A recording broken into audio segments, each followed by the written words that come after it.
क्या 20 जुलाई 2026 को दिल्ली में सीजेपी प्रोटेस्ट के बीच हुई हिंसा में पुलिस ने प्रोटेस्टर्स पर पैलेट गन का इस्तेमाल किया? दिल्ली पुलिस तो फैक्ट चेक दे करके अकाउंटेबिलिटी से बचती नजर आ रही है, लेकिन ये सच भी दिल्ली पुलिस सफेद चादरों से नहीं छुपा पाई। सोशल मीडिया समेत कई रिपोर्ट्स दावा कर रही हैं कि दिल्ली पुलिस और आरएएफ ने पैलेट गन का इस्तेमाल किया। आउटलुक की ये रिपोर्ट देखिए। इसके हिसाब से आउटलुक के रिपोर्टर पैलेट गन जैसी दिखने वाली बंदूक के चपेट में आ गए। रिपोर्टर ने बताया कि जैसे ही मैंने गन अपनी तरफ देखी मैं दौड़ पड़ा, तभी मेरे बैकपैक और हाथ पर कुछ आकर लगा। अगर मैं मुड़ा नहीं होता तो वो मेरे सीने या चेहरे पर लग सकता था। आप इस रिपोर्ट में आउटलुक के रिपोर्टर की मेडिकल रिपोर्ट भी देख सकते हैं। रिपोर्ट ही रिपोर्ट है। यही नहीं, 25 साल के एक प्रोटेस्टर शेख इरशाद मंसूरी भी पैलेट गन के शिकार हुए। हमारे रिपोर्टर सिद्धांत मोहन ने भी उनसे मुलाकात की। इरशाद ने बताया कि उनको 40 जगह छर्रे लगे। लेडी हार्डिंग मेडिकल कॉलेज में उनका इलाज हुआ। उनके चेहरे और गर्दन से मेटल के कई पैलेट निकाले गए। ऐसा ही एक और प्रदर्शनकारी, उसे भी एम्स में भर्ती कराया गया। ऐसे ही तमाम सवाल सोशल मीडिया समेत कई प्लेटफॉर्म्स पर बहस का मुद्दा बने हुए हैं। अगर पैलेट गन चली तो सवाल सिर्फ इतना नहीं है कि किसने चला दी, सवाल ये भी है कि ये होती क्या है, इसे नॉन लीथल क्यों कहा जाता है और इसका नाम आते ही सबसे पहले जम्मू कश्मीर क्यों याद आता है। आज के आसान भाषा में बात इसी मुद्दे पर। हाय, मैं हूं आशीष और आप देख रहे हैं जटिलता का विलोम और सरलता का पर्यायवाची आसान भाषा में।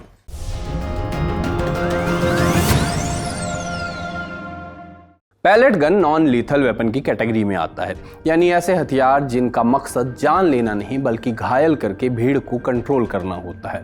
दुनिया के कई देशों में पुलिस और सुरक्षा बल इसका इस्तेमाल करते हैं। पैलेट गन का इस्तेमाल शिकार में भी होता है, जहां शिकार लीगल हुआ। ये कम दूरी पर सबसे ज़्यादा असरदार होती है, लेकिन अगर इसको बहुत करीब से चलाया जाए, खासकर आँख या शरीर के किसी सेंसिटिव पार्ट पर, तो ये जानलेवा भी साबित हो सकती है। इसके छोटे छोटे मेटल के पैलेट शरीर के हिस्सों के अंदर तक घुस सकते हैं।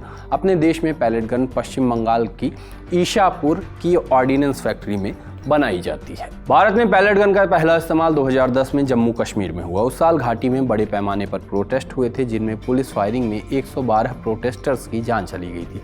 इसके बाद कांग्रेस की केंद्र सरकार ने पैलेट गन के इस्तेमाल को मंजूरी दे दी थी। इसके बाद 8 जुलाई 2016 को हिजबुल मुजाहिदीन कमांडर बुरहान वानी के मारे जाने के बाद कश्मीर में फिर से बड़े पैमाने पर हिंसक प्रदर्शन हुए। उस दौरान सीआरपीएफ ने भीड़ को कंट्रोल करने के लिए पैलेट गन का इस्तेमाल किया। तब पैलेट गन का नाम एक बार फिर से बहुत चर्चा में आया। उस फायरिंग में कई लोगों की आंखों में गंभीर चोटें आई थी, कईयों की आंखों की रोशनी भी चली गई थी। क्या सच में पैलेट गन नॉन लीथल यानी कम घातक हथियार है? इसका जवाब आपको 2018 में राज्यसभा में दिए गए केंद्र सरकार के जवाब से मिलेगा। सरकार ने बताया कि 2015 से 2017 के बीच पैलेट गन लगने से 17 लोगों की जान गई। यानी पैलेट गन को भले ही नॉन लीथल कहा जाता हो, लेकिन अगर इसके पैलेट आंख, गर्दन या शरीर के किसी संवेदनशील हिस्से पर लग जाएं तो जान का खतरा भी बना रहता है। ऐसे में अगर दिल्ली पुलिस ने इसका इस्तेमाल 20 जुलाई को किया तो अकाउंटेबिलिटी किसकी बनती है? कौन जिम्मेदार साबित होगा? या दिल्ली पुलिस अपनी जिम्मेदारियों से पल्ला छुड़ा के निकल जाएगी? खैर, अब सरकारी एसओपी यानी इसके इस्तेमाल के नियम क्या कहते हैं उसकी बात करते हैं। ये भी समझते हैं कि सुरक्षा बलों के नियम क्या कहते हैं। नियम कहते हैं कि प्रदर्शनकारियों पर कम से कम बल का इस्तेमाल किया जाए। 2016 के कश्मीर प्रोटेस्ट में पैलेट गन के इस्तेमाल पर काफ़ी सवाल उठे। इसके बाद केंद्र सरकार ने 26 जुलाई 2016 को एक एक्सपर्ट कमेटी बनाई, जिसका काम पैलेट गन के विकल्प तलाशना था। कमेटी ने अपनी रिपोर्ट सरकार को सौंपी। इसके बाद सरकार ने कमेटी की सिफारिशों को ध्यान में रखते हुए ऑपरेशनल गाइडलाइंस तैयार की। इसमें सिक्योरिटी फोर्सेज को निर्देश दिया गया कि पैलेट गन का इस्तेमाल आखिरी ऑप्शन के तौर पर किया जाए, मतलब सारे तरीके अपनाने के बाद भीड़ ना कंट्रोल हो तभी पैलेट गन चलाई जाए। इससे पहले दूसरी नॉन लीथल चीज़ों का इस्तेमाल किया जाना चाहिए, जैसे पावा, शेल और ग्रेनेड। ये मिर्च जैसा केमिकल होता है जिसे आंखों में जलन होने लगती है, पानी निकलता है आंखों से और खांसी भी बहुत होती है।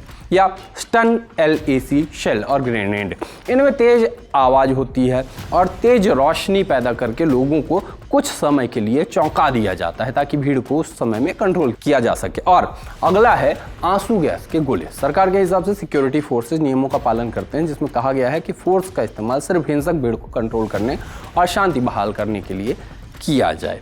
द हिंदू की रिपोर्ट ये बताती है कि देश में पैलेट गन का आखिरी इस्तेमाल 2024 के किसान आंदोलन के दौरान पंजाब हरियाणा बॉर्डर पर खनौरी और शंभू बैरियर के पास किया गया था। हालांकि पुलिस ने पैलेट गन के इस्तेमाल से इनकार किया था। लेकिन किसान नेताओं ने यह आरोप लगाया कि कई लोग पैलेट गन से घायल हुए। इससे पहले 2023 में मणिपुर में हिंसा के दौरान प्रोटेस्टर्स पर पैलेट गन के इस्तेमाल की बात भी सामने आई थी, जिसके बाद इसको लेकर काफ़ी विरोध हुआ।